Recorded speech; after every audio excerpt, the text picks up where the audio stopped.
بسم اللہ الرحمن الرحیم۔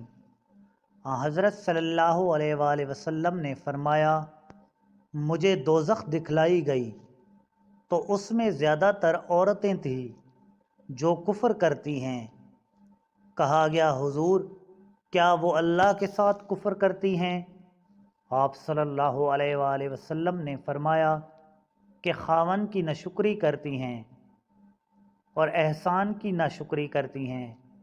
اگر تم عمر بھر ان میں سے کسی کے ساتھ احسان کرتے رہو، پھر تمہاری طرف سے کبھی کوئی ان کے خیال میں ناگواری کی بات ہو جائے تو فوراً کہہ اٹھے گی کہ میں نے کبھی بھی تجھ سے کوئی بھلائی نہیں دیکھی۔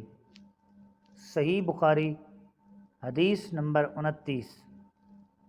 آپ صلی اللہ علیہ وآلہ وسلم فرماتے تھے، جب دو مسلمان اپنے اپنے تلواریں لے کر بھڑ جائیں تو قاتل اور مقتول دونوں دوزخی ہیں۔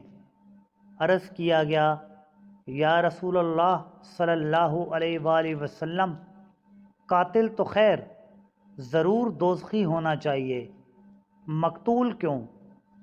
آپ صلی اللہ علیہ وآلہ وسلم نے فرمایا، وہ بھی اپنے ساتھی کو مار ڈالنے کی حرص رکھتا تھا، موقع پاتا تو وہ اسے ضرور قتل کر دیتا۔ دل کے عزم صمیم پر وہ دوزخی ہوا۔ صحیح بخاری، حدیث نمبر 30۔